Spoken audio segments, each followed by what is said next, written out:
Aalis na ako rito. Ano? Saan ka naman pupunta?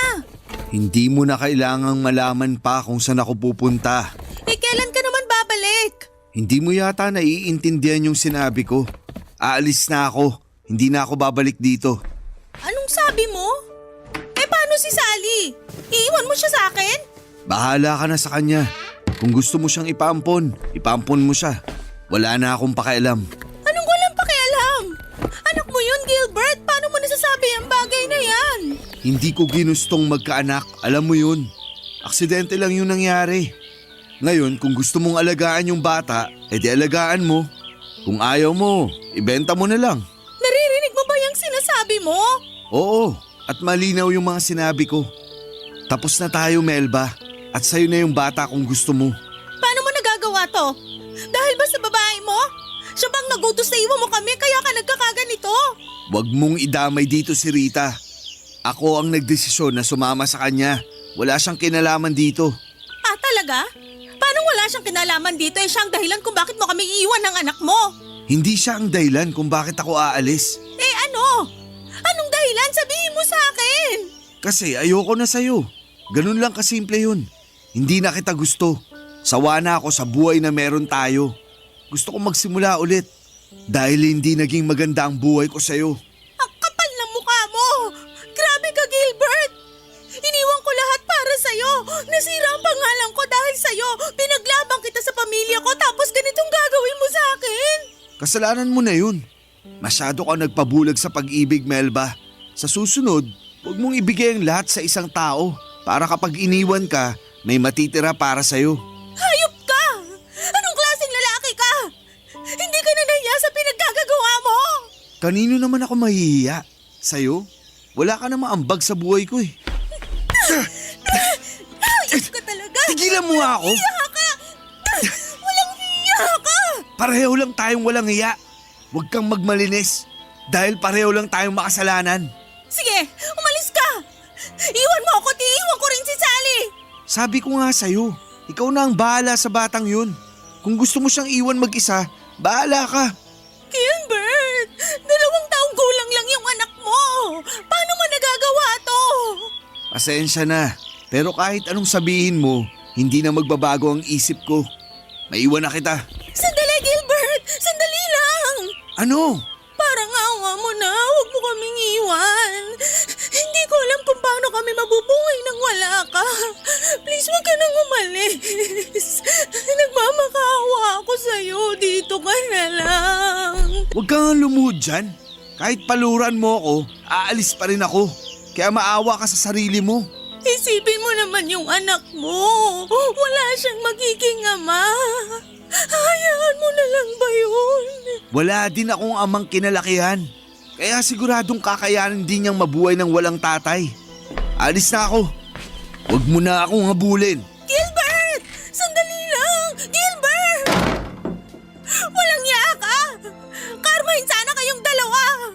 Sinusumpa ko tong araw na to, hindi kayo magiging masaya ng babae mo! Wala kang kwentang ama! Mabulok ka sana sa impyerno! Simula noon ay mag-isa na akong itinaguyod ni Nanay Melba kahit na sobrang hirap ng buhay namin noon.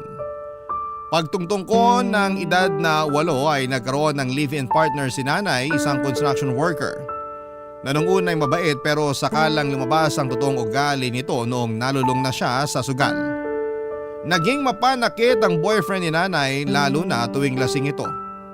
Halos gabi-gabi niyang sinasaktan si Nanay noon. At maging ako ay hindi nakaligtas mula sa malulupit nitong kamao. Halos 2 taon din naming tiniis ang pang-aabuso sa amin ng boyfriend ni Nanay, Papa Dudut. Hindi niya magawang iwan ang lalaki dahil malaki ang naitutulong niya sa amin pagdating sa mga gastusin namin sa bahay. Hanggang sa isang araw ay bigla na lamang ni-raid ng mga pulis ang bahay namin dahil nagtutulak pala ng droga ang kinakasama ni Nanay. Nakulong ang lalaki at simula noon ay hindi ko na ulit siya nakita pa sa buhay namin. Muli ay naiwan kaming mag-ina para harapin ang problema namin sa kahirapan. Papa Dudut, hindi ko makakalimutan kung gaano kahirap ang naging buhay namin noon. Hanggang ngayon ay ginagawa ko pa ring inspirasyon ng batang Sally na patpatin at laging umiiyak gabi-gabi dahil walang laman ng sikmura. Sa kabila ng buhay namin yon ay malaki ang pasasalamat ko kay Nanay Melba dahil hindi siya sumuko. Kahit wala kaming pera ay pinilit niya akong pag-aralin para mapaghandaan ko raw ang kinabukasan ko.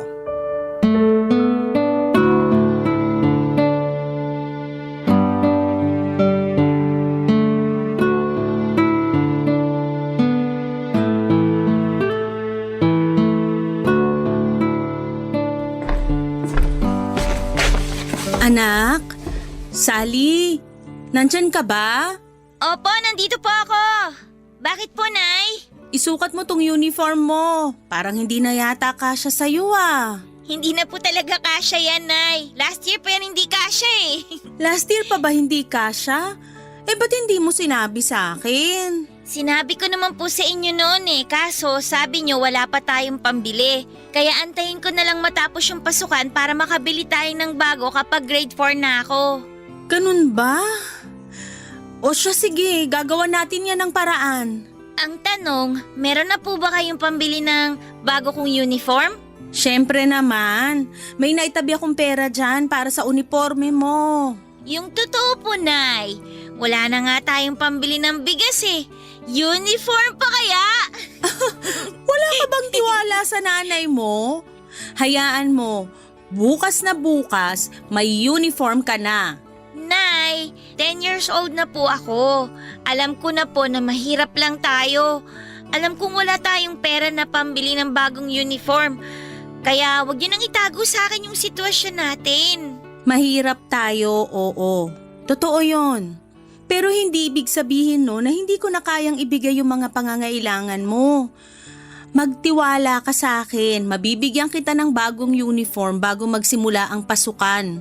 Matagal pa naman eh, may 2 linggo pa kaya mapaghahandaan ko pa yan. Paano po kung tumigil na lang kaya ako sa pag-aaral? Ano? Bakit naman? Para po makatulong ako sa inyo sa pagtatrabaho. Tsaka para hindi na rin kayo mahirapan sa paghahanap ng mga gamit ko sa eskwelahan. Hindi pwede. Kailangan mong mag-aral. Kapag tumigil ka, maiiwanan ka ng mga kaklase mo. Gusto mo ba yon? Okay lang naman po yun sa akin eh. Ang mahalaga po, matulungan ko kayo. Anak, wag mo na akong alalahanin. Kaya kitang pag-aralin. Kaya kong pagtrabahuhan yun. Wala ka bang tiwala sa akin? Meron po. Yun naman pala eh.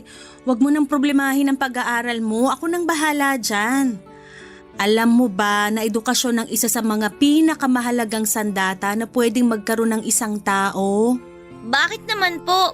Kasi ang pagkakaroon ng maayos na edukasyon ang magbibigay sa atin ng daan para sa pagbabago. Pagbabago? Paano naman po yun? Isipin mo na lang. Mahirap tayo ngayon, di ba? Wala tayong perang pambili ng gamit mo sa eskwelahan nyo. Pero kapag nag-aral ka at nakapagtapos, kapag nagkaroon ka na ng diploma, magagamit mo yun para makapaghanap ng maayos na trabaho. Kapag nagkatrabaho ka, magkakaroon ka na ng pera. Hindi ka na mahihirapan sa mga gastusin. Yun ang isa sa mga pagbabagong pwedeng ibigay sa iyo ng edukasyon. Talaga po? Oo. Kailangan mong makapagtapos para magkaroon ng pagbabago sa buhay natin. Kayo po ba? Nakapagtapos po ba kayo? Ako? Hindi eh. Kaya tingnan mo tong buhay natin ngayon. Mahirap na nga kami noon. Mahirap pa rin tayo hanggang ngayon. Huwag mo kong tutularan ha? Hindi ko sineryoso ang pag-aaral ko, kaya ganito ko ngayon. Sige po, mag-aaral po ako ng mabuti para mabago na natin tong buhay natin. Tama yan. Pagigihan mo ang pag-aaral para yung mga pangarap mo ngayon, makamit mo sa pagtanda mo. O sige na, itabi mo na tong uniform. Hahanap tayo ng kapalit niyan bukas. Sige po! Papadudot isa sa mga magagandang katangian ni Nanay Melba ay ang pagiging madiskarte nito. Kahit na walang pera ay palagi siya naghahanap ng paraan para lamang maipagpatuloy ko ang pag-aaral ko. Kapag malapit na ang pasukan ay nagbabahay-bahay siya sa iba't ibang lugar para humingi ng mga lumang notebook na hindi na ginagamit. Ang ginagawa nito ay binabaklas ni nanay ang mga notebook na yon sa kanya pagsasama-samahin ang mga pahinang walang sulat. Pinagtatagpi-tagpi niya ito gamit ang yarn para makabuo ng bagong notebook na pwede kong gamitin sa pasukan. Pagdating naman sa uniform ay kinakausap ni nanay ang mga graduate na mula sa eskwelahang pinapasukan ko para hingin ang mga uniforme nila na hindi na nila gagamitin pa. Ganon din pagdating sa mga sapatos at bag. May mga mabubuting loob naman na nagbibigay tulong kay nanay at malaki ang pasasalamat ko sa kanila dahil naging parte sila sa success na meron ako sa ngayon. Papadudot kung ang mga kaklase ko noon ay puro brand new ang gamit tuwing nagsisimula ang pasukan. Ako'y pawang pinaglumaan ang gamit ko.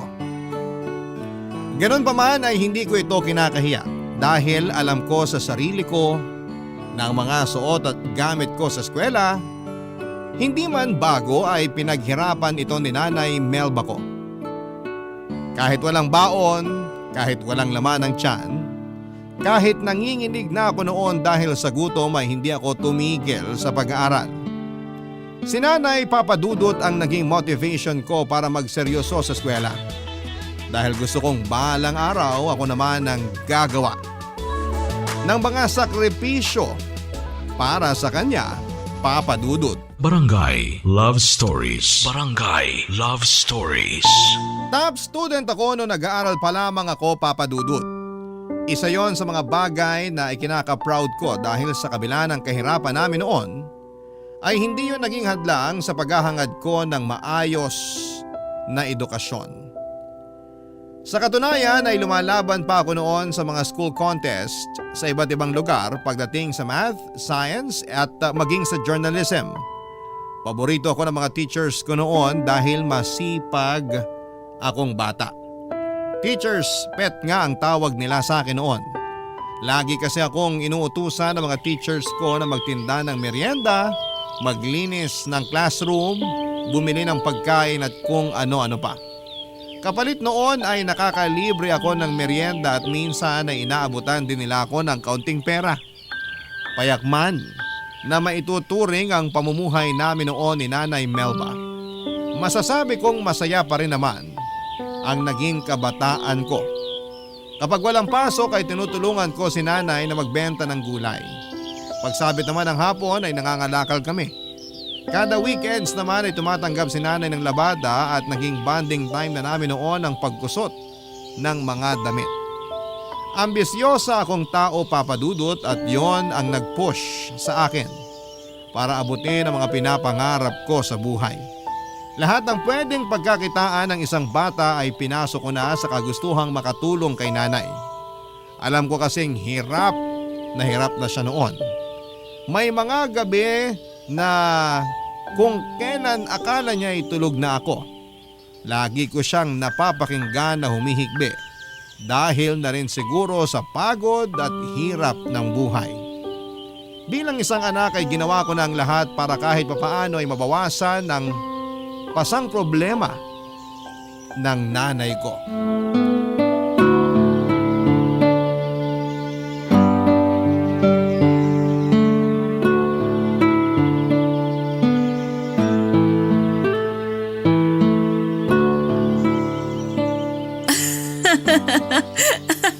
Oh, eto.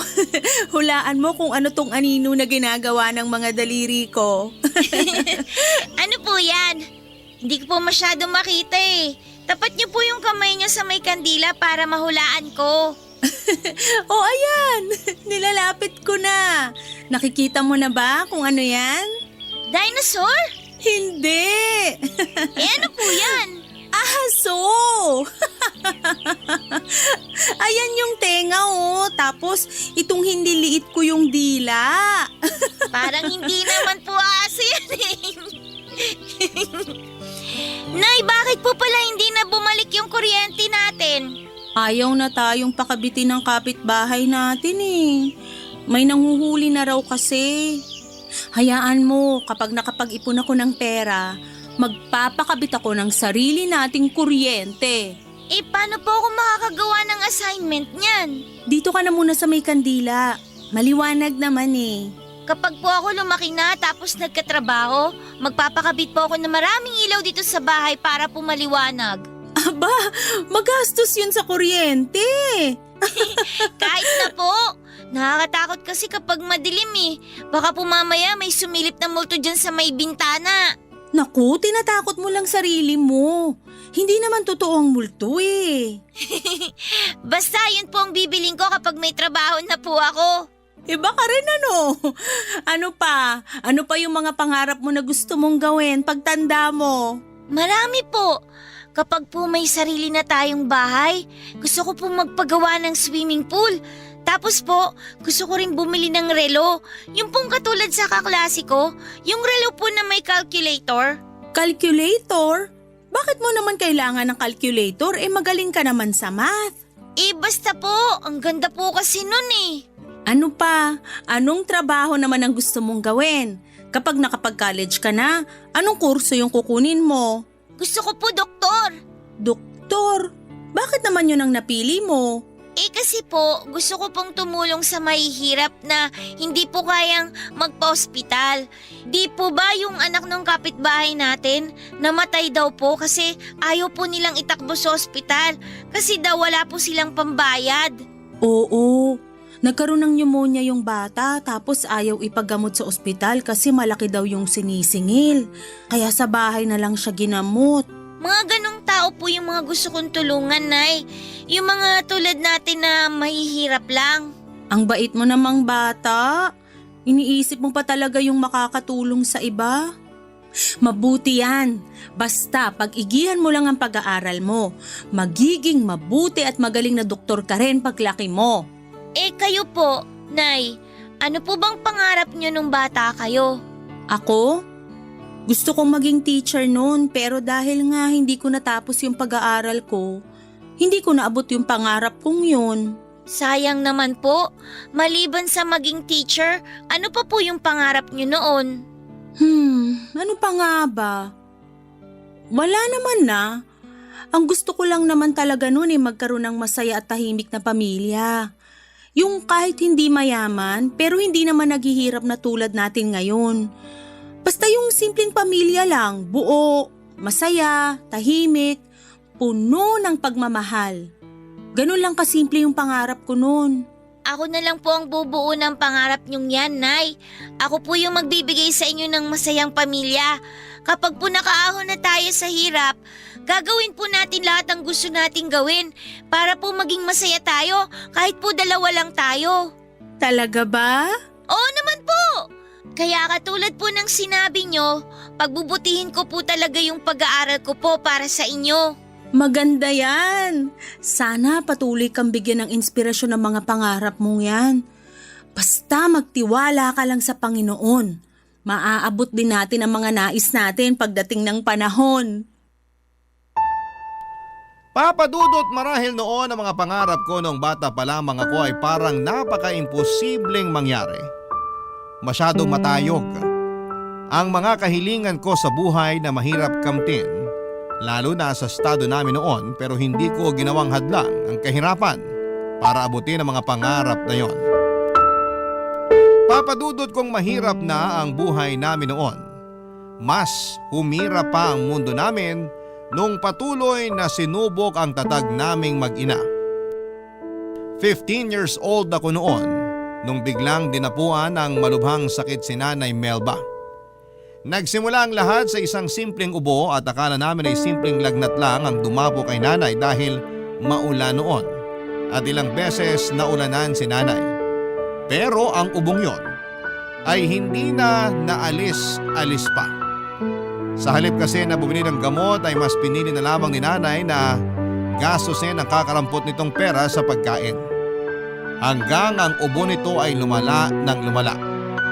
Ang payat nitong katawan ay lalong nangayayat.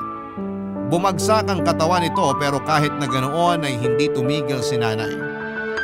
Nagpatuloy pa rin siya sa pagtitinda noon dahil kung hindi niya gagawin yon ay wala kaming kakainin.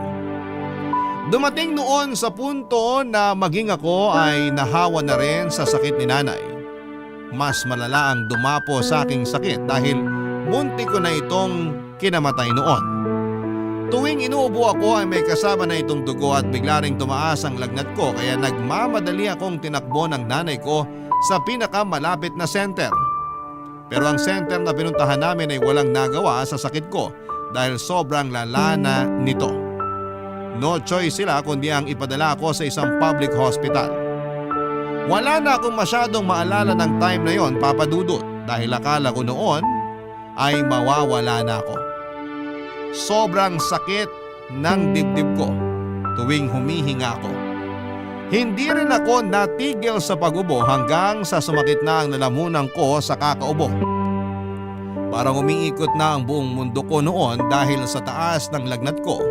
At ang tanging memorya ko na lamang noong araw na yon ay ang pag-iyak ni Nanay Melba kasama ang kaibigan niya na si Tia Rosa dahil sa sobrang pag-aalala, Papa Dudut.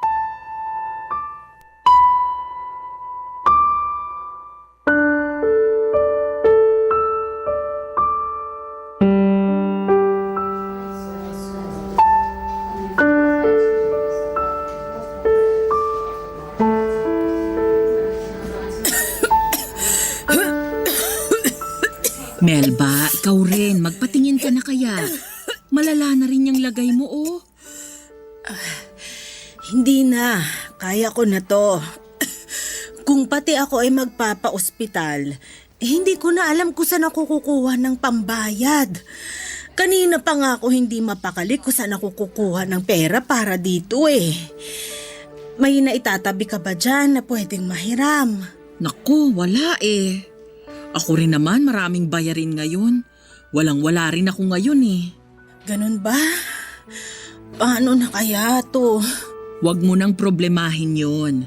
Ang isipin mo na lang muna ngayon ay yung kalagayan ninyong mag-ina. Kaya nahawa yung anak mo dahil dyan sa pagpapabaya mo eh. Dapat nung una pa lang, ipinagamot mo na yung sakit mo. Tingnan mo, mas lumala tuloy. Hindi ko naman alam na abot sa ganito yung sitwasyon namin eh. Magpatingin ka na rin para mabigyan ka na nila ng gamot. Huwag mo nang alalahanin yung gastos. Maya-maya, may darating ng tulong. Tulong? Saan naman manggagaling yung tulong na sinasabi mo? Ganito kasi yun eh. Pasensya ka na kung pinangungunahan kita ha. Pero tinawagan ko kasi si Gilbert. Si Gilbert? Bakit mo naman ginawa yun, Rosa? Nag-aalala na rin kasi siya sa inyong mag-ina eh. Wala naman akong maipahihiram sa iyong pera. Kaya ako na mismong humingi ng tulong kay Gilbert. Alam ko naman na kahit magkamatayan, hindi ka lalapit sa lalaking yun. Kaya ako na ang kumausap sa kanya. Rosa, hindi ko kailangan ng tulong ni Gilbert. Isang tabi mo na lang muna ang pride at galit mo sa tao. Kailangan niyo si Gilbert ngayon. Kailangan siya ng anak mo. Rosa, Melba, O ayan na pala si Gilbert. Salamat naman at nagpunta ka agad dito. kumusta na si Sally? Inadmit na siya ng mga doktor. Malala raw ang lagay niya eh. Pero nasalina na siya ng gamot. Ang sabi ng doktor, tuberculosis daw ang sakit niya. TB? Paano naman nangyari yun, Melba? Bakit mo naman pinaabot sa ganito kalala ang sitwasyon niyo? Hindi ko naman alam na TB na pala tong nararamdaman ko eh. Huwag na kayong magsisihan. Ang mabuti pa, kausapin mo tong si Melba na magpa-admit na rin dahil ang tigas ng ulo. Ayaw niyang magpatingin sa doktor. Hindi ka pa ba nila na-check up? Hindi na kailangan. Hihingi na lang ako ng gamot. Mawawala na rin to. Magpatingin ka na sa doktor. Hanggang ngayon talaga, ang tigas pa rin ang ulo mo. Wala akong pambayad sa doktor. Kaya... Huwag mo nang problemahin yan. Ako nang magbabayad sa mga gagastos ninyo rito. Ang malaga, gumaling si Sally. Pati na rin ikaw. Hayaan mo. Mag-iipon ako ng pera kapag gumaling ako. At babayaran ko lahat ng magagastos mo rito sa ospital. Hindi mo na kailangang gawin yan. Isa lang naman ang hinihiling kong kapalit nitong pagtulong ko eh. Kapag gumaling na kayong dalawa, pakiusap ko lang na wag na kayong lalapit ulit sa akin. Hindi alam ng pamilya ko ang tungkol sa inyo. Kaya please lang, wag niyo na akong guluhin ulit. Naiintindihan mo ba yun, Rosa? Pasensya na talaga. Wala naman na kaming ibang matatakbuhan kung hindi ikaw lang eh. Sige na, ipacheck mo na yung kaibigan mo. Halika na, Melba. Magpatingin ka na rin para gumaling ka. Sandali, hindi pa kami tapos mag-usap ni… Halika na. Siya na nga raw ang magbabayad eh. Hayaan mo na lang siyang bumawi sa inyong mag-ina. Gilbert, maiwan ka na muna namin ha. Ipapatingin ko lang to si Melba bago pa siya makahawa ng iba. O sige. Kung gusto mong bisitahin yung anak mo, nasa isolation room siya. Magsuot ka na lang din ng face mask para hindi ka mahawa sa sakit niya. Sige, salamat. Pupuntahan ko na siya. At ikaw naman, Melba. Doon tayo. Magpapatingin ka para mabigyan ka na rin ng gamot. Sulitin mo na itong kabutihang ibinibigay ni Gilbert. Dahil baka hindi na ulit ito mangyari. Oo na, hindi na talaga ulit ito mangyayari. Nagkaroon pa ako ng utang na loob sa lalaking yun. Hindi yon utang na loob. Kabayaran niya yon sa pag-iwan niya sa inyong mag-ina. Kaya wag mo nang isipin yon. Yung gagastusin niya ngayon, kakarampot lang yon kumpara sa yaman na meron siya ngayon. Halika na. Sa awa ng Diyos ay nakaligtas naman ako sa pagsubok na yon ng buhay ko, Papa Dudut. Dahil sa diretsyong gamutan ay mabilis na nawala ang sakit ko, ganon din kay Nanay Melba. Noong nalaman kong ang tatay ko ang tumulong sa amin sa pagbabayad ng mga gastusin sa ospital ay naisipan ko siyang pasalamatan. Hinanap ko kung saan nakatira si tatay pero hindi natuloy ang plano kong pasalamatan siya. Noong nakita ko kung gaano kaganda ang buhay ng ama ko. Malaki ang bahay nila, sakto noon na nasa veranda sila ng kanilang tahanan noong nagpunta ako sa kanila. May 3 siyang anak at puro babae. Maganda rin ang asawa niya habang pinagmamasdan ko sila. Mula sa labas na masayang kumakain ng merienda ay hindi ko po maiwasang makaramdam ng inggit. Bigla ko naawa sa sarili ko, Papa Dudut. Anak din ako ni Tatay Gilbert pero bakit hindi ko man lang naranasan ang buhay na meron ang mga anak niya ngayon. Sobrang saya nila habang kami ni Nanay Melba ay araw-araw naming pinoproblema kung paano kami makakasurvive sa bawat araw namin. Mula sa pasasalamat ay binalot ako ng galit ng mga oras na yon. Hindi ko maiwasang magtanim ng sama ng loob sa kanya dahil sa pagtalikod na ginawa niya sa amin. Pero kahit na ganoon ay wala akong planong sirain ang tahimik na buhay ni tatay. Ang ginawa ko na lamang ay naglakad ako palayo at binalikan si Nanay Melba na natatanging pamilya ko. Simula noon ay pinangako ko na sa sarili ko na gagawin ang lahat para matamasa rin ng buhay na meron si tatay. Ipaparanas ko rin kay nanay kung papaano ang mamuhay ng payapa at walang iniisip na kahit na anong mga problema. Barangay Love Stories. Barangay Love Stories. Papa Dudut, ginawa ko ang lahat para maigapang ko ang pag-aaral ko. Pagtungtong ko ng kolehiyo ay nag-apply ako ng scholarship na handog ng aming mayor. Naghanap din ako ng trabaho para may mapagkunan ako ng panggastos sa eskwela. Hindi naging madali ang pag-abot sa buhay ko na pinapangarap ko. May punto noon na naiiyak na lamang ako dahil sa sobrang pagod. Pero pagkatapos umiyak ay sige pa rin ako sa pagsulong. Mahirap man ang mag-aral ng pagod ay okay lang. Kahit na walang tulog at gutom ay nalalampasan ko ang lahat ng ito. Dahil na rin sa suporta at pagmamahal sa akin ni nanay. Kumapit ako sa Panginoon at humingi ng gabay sa Kanya na sana ay makayanan ko ang bawat araw pang darating sa buhay namin ni Nanay Melba. At ang mga panalangin kong yon ay ibinigay naman sa amin ng may kapal, Papa Dudut. Dumating ang araw na nakapagtapos ako ng college gamit ang sarili kong dugo't pawis. Nang makuha ko ang diploma ko ay agad akong naghanap ng trabaho at nagsimulang mag-ipon. Paunti-unti ay dahan-dahan kong inangat ang buhay namin mula sa laylayan. Dumating kami noon sa moment na hindi na namin problema ang araw-araw na pagbili ng bigas dahil kaya ko nang bumili ng pang-isang linggo. Kung noong bata ako ay puro pinaglumaan ang mga suot kong damit. Noong nagkatrabaho ako ay nakabili na ako ng sarili kong damit. Ganon din si Nanay Melba na nakakapagsuot na rin ng mga magagandang kasuotan. Mabagal man pero dahan-dahan kong ibinigay kay Nanay ang comfort na deserve niya, Papa Dudut.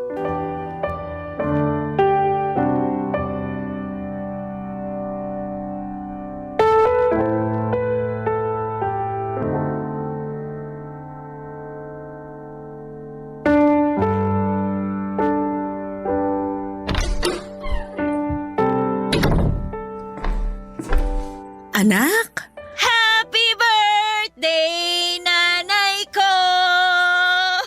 wow! Totoong cake ba yan? Oo naman, Nay! Chocolate cake tapos may sarili pang birthday greeting. Oo, di ba? Lapag ko na dito sa lamesa, Nay, ha? Naku, salamat anak. Deserve niyo to, Nay! Oh, hipan niyo na tong kandila. Tapos hiling kayo ng isang bagay na gusto niyong matupad. Wala na akong mahihiling pa. Ang gusto ko lang gawin ngayon ay magpasalamat sa mga pagpapalang natatanggap natin ngayon. Ay. Hipan ko na ba? Opo! Ayan! Happy 50th birthday po, Nay! Oy, may binili rin po akong pansit dito. Halika na, Nay. Kumain na tayo. Maupo na kayo dyan. Sige na. Salamat. Siyempre, hindi magiging birthday celebration to kung walang regalo. May regalo ka para sa akin? Oo naman, Nay! Natatandaan ko pa po nung bata ako, kahit wala tayong handa, hindi pwedeng wala kang regalo sa akin tuwing birthday ko. Kaya ako naman ngayon na magbibigay sa inyo ng regalo. Eto po, Nay. Ano naman to? Buksan niyo na po. Wow! Blouse! Sakto ah! Paboritong kulay ko pa to.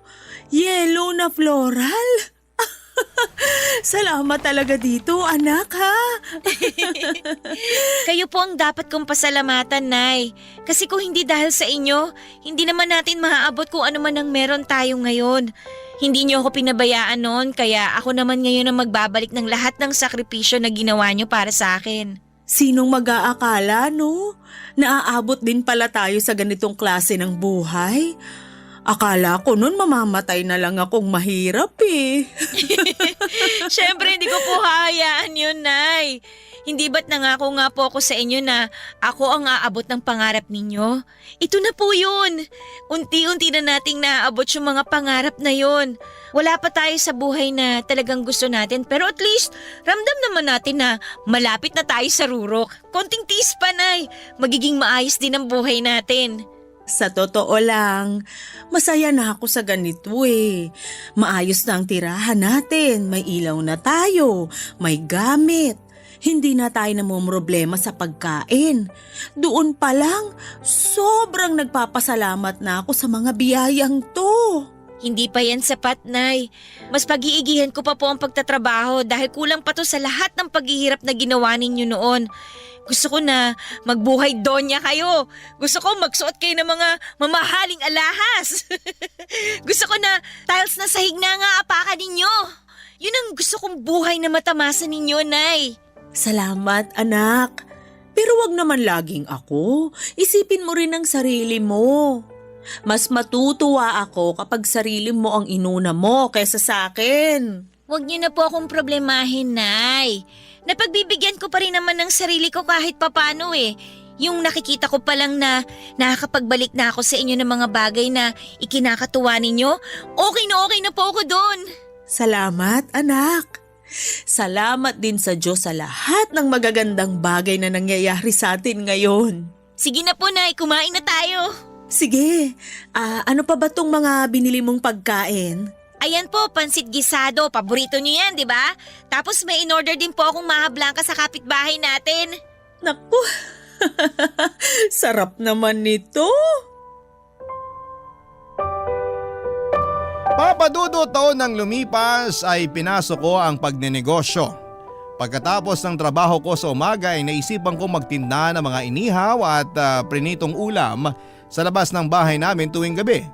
Hindi ko ininda ang pagod na nararamdaman ko sa buong araw na pagtatrabaho dahil alam kong ang lahat ng paghihirap na ginagawa ko noon ay para sa pangarap ko kay nanay na mabigyan siya ng magandang buhay.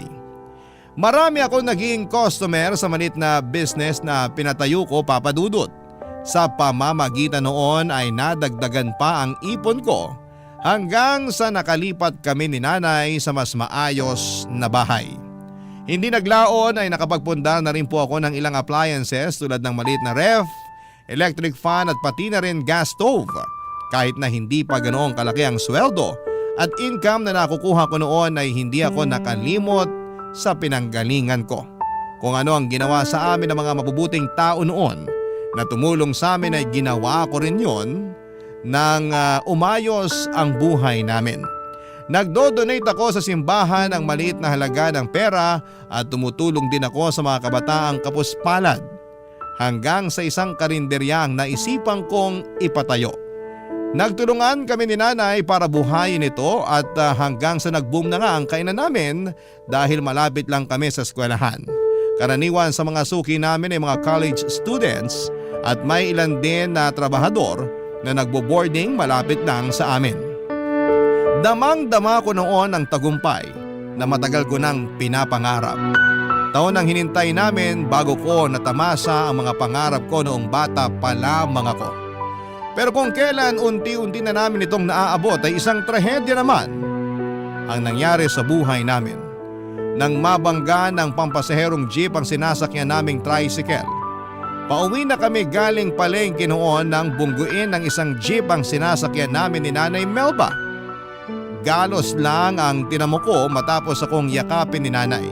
Siya ang sumalo ng impact ng banggang yon at yun na po ang kinasawin ng kanyang buhay, Papa Dudut.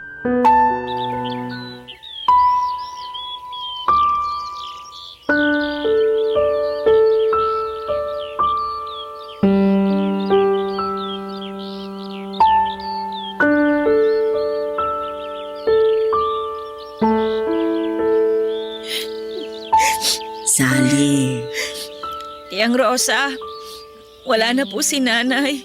nakikiramay ako sa'yo. Hanggang ngayon, hindi ko pa rin po talaga matanggap na wala na po yung nanay ko. Mahirap talaga.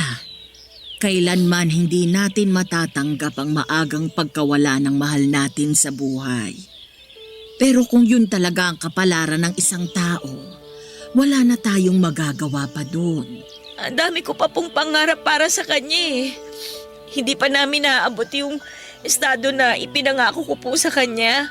Wala naman yan sa naging estado nyo sa buhay eh. Kung ako ang tatanungin mo, masaya na si Melba kahit noon pa kasi nagkaroon siya ng isang napakabuting anak na tulad mo. Aanhin ko pa po yung pagiging mabait kong anak kung hindi ko naman nasuklian yung mga paghihirap sa akin ng nanay ko. Tignan mo yung sarili mo ngayon. Maayos na ang pamumuhay mo. Maganda na ang buhay mo. Malayo ka na sa dating Sally na butot balat. Yung mga sakripisyo ng nanay mo sa'yo, hindi mo yun sinayang. Doon pa lang isang malaking kasuklian na yon para sa nanay mo. Ang hangad lang naman ng isang magulang, makita ang kanilang anak na nasa maayos na kalagayan. At yun ang nakita ni Melba bago siya namayapa. Ang unfair lang po kasi kung kailan po malapit na kami sa hinahangad kong buhay, saka pa siya nawala sa akin. Ganun talaga eh.